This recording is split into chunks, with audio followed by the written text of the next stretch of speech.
Good day to all of you. As everyone knows, food is a necessity to every living thing. It is needed by humans, animals, and even plants to survive. One of the basic and nutritious food is vegetables. Soil is essential in agriculture. For the plants to grow well and of quality with high nutrients, the soil needs to be healthy. However, the acidity of the soil may affect the growth of the plants. This is why the researchers want to conduct a study where the eggshells will be used to moderate the acidity of the soil, such as acid neutralizer. This investigatory project tends to know the feasibility of eggshell as an acid neutralizer in garden soil. This study will be conducted to find out the multiple uses of eggshells.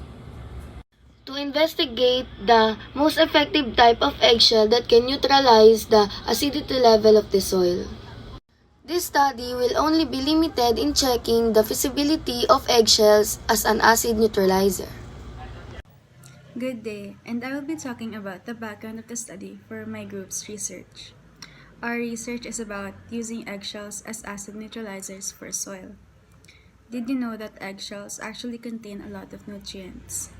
So, instead of throwing away eggshells, it can still be used to help us and help the environment. Eggshells are a good source of calcium for plants, and it can also make a great fertilizer. You can also use it for seed starters. It can help make sure that your plant grows strong and healthy. This investigatory project intends to know the feasibility of eggshell as acid neutralizer of garden soil, and it aims to utilize the potential of eggshells as acid neutralizer.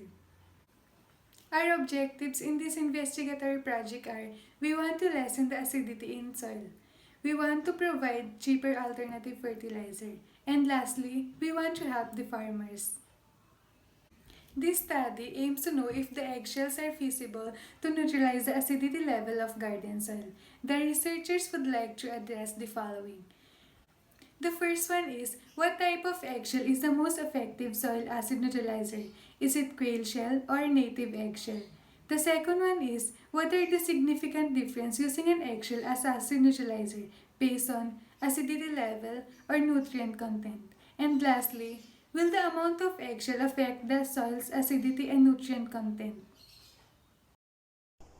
Before, without a pandemic, the researchers find this study significant because there are growing numbers of acidic soil that needs to be fixed. According to Philstar, the farm soil of some parts of Benguet have become more acidic because of the continual application of synthetic fertilizers and pesticides.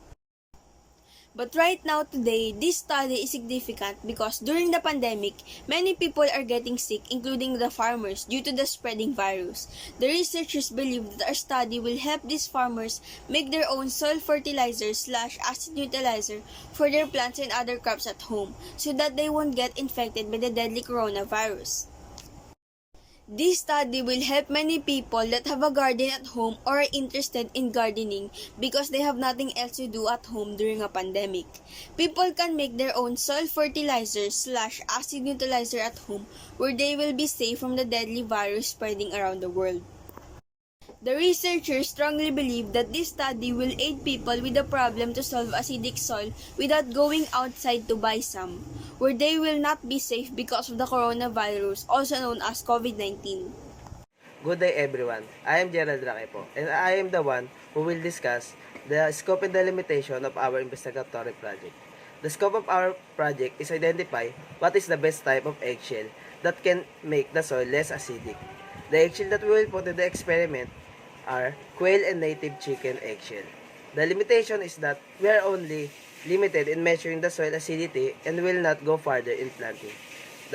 Some of the materials that we will be using on this activity are soil sample, 4 to 5 medium chicken eggshells, 4 to 5 quail eggshells, 2 jars with the size of 32 ounces, and also we will be needing a pH meter, mortar and pestle, small shovel, Arduino Uno Rev 3, wires with 12 volts, LCD, and an adapter with 12 volts.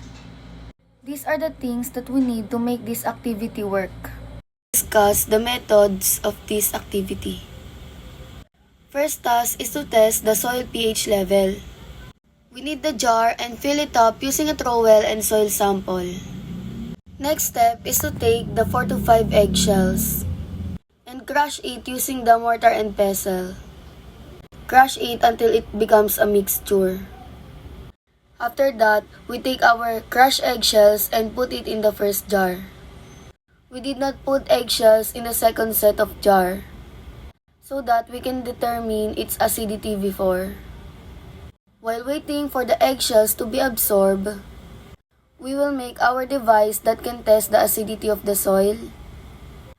We take our pH meter attached wires with 12 volts, connecting to the Arduino together with the LCD.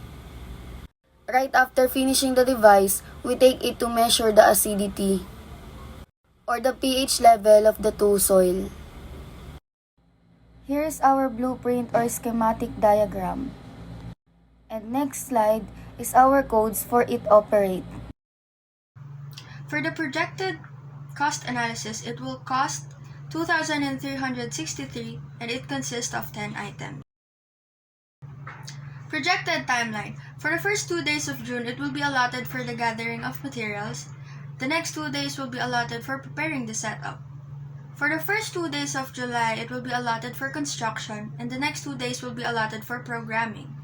And for the last 4 days from August, it will be the observation period.